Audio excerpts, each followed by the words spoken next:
ولا تتمنوا ما فضل اللہ بہ بعضکم علی بعض، فرمایا اللہ نے تم میں سے بعض کو بعض پر جو فضیلت دی ہے بعض چیزوں میں، ان کی تمنا مت کیا کرو۔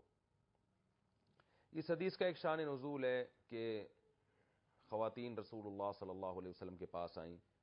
عرض کیا یا رسول اللہ، اللہ تعالی نے مردوں کو مرد بنایا، ہمیں کمزور بنایا، عورت بنایا، مرد بہت سے کام کر سکتے ہیں جو ہم نہیں کر سکتے،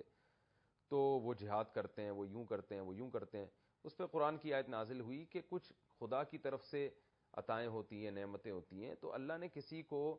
کوئی نعمت دے دی ہو، ہم کہتے ہیں گاڈ گفٹڈ ہے یہ صلاحیت، کسی کو طاقتور بنایا، کسی کو کمزور بنایا، کسی کو خوبصورت بنایا، کسی کو بدصورت بنایا،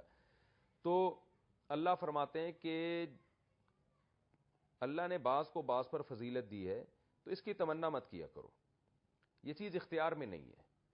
جیسے مرد کو اللہ نے عورت پر فضیلت دے دی، اس کو مرد بنا دیا، اب عورتیں ساری زندگی اسی غم میں رہیں کہ ہم لڑکا کیوں پیدا نہیں ہوئے، ہم کیوں لڑکی بنے، کاش ہم بھی لڑکا ہو جاتے، تو یہ ٹائم ویسٹنگ کے علاوہ کچھ بھی حاصل نہیں ہوگا۔ بلکہ ان کو یہ سوچنا چاہیے کہ اللہ ہمیں جانور بنا سکتا تھا، اللہ نے ہمیں انسان بنایا ہے، اور اللہ یہ بھی تو کر سکتا تھا، آزمائش میں ڈالتا کہ وہ اللہ تعالیٰ مرد یا عورت نہ مرد بناتا نہ عورت بناتا، وہ مخنث بن جاتے، وہ کوئی اور جنس بن جاتے، تو اللہ نے عورت بنا کے بہت ساری مخلوق سے آپ کو فضیلت دی ہے، کیونکہ انسان بنایا اللہ تعالیٰ نے۔ تو اس لیے یہ خدا کی تقسیم ہے، اس تقسیم پر اور اس یعنی تقدیر کا حصہ سمجھ کے اس پہ ہمیں راضی رہنا چاہیے۔ اس طرح مردوں میں بھی سب ایک جیسے نہیں ہوتے، کوئی پاورفل ہے، کوئی کمزور ہے، کتنے لوگ ہوتے ہیں صحت کا خیال ذرا بھی نہیں کرتے پھر بھی بہت اچھی صحت ہوتی ہے، اور کتنے ہر وقت صحت کی فکر میں لگے رہتے ہیں پھر بھی بیمار رہتے ہیں، کتنے جو ہے وہ اپنی فٹنس کا خیال کرتے ہیں پھر بھی وہ خوبصورت نہیں بن پاتے،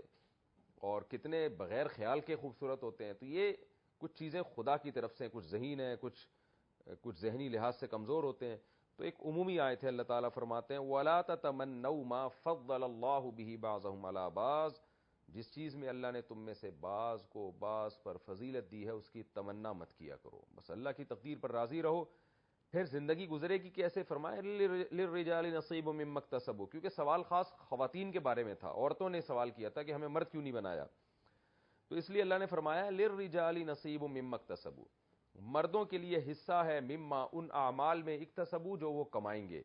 وَلِلنِّسَاءِ نَصِيبٌ مِّمَّا اكْتَسَبْنَا، عورتوں کے لیے بھی حصہ ہے ان اعمال میں جو وہ کمائیں گی۔ کیا مطلب؟ اعمال کے لحاظ سے اللہ نے کوئی فرق نہیں رکھا، یہ تو دنیا کی دین ہے، دنیا کی تقسیم ہے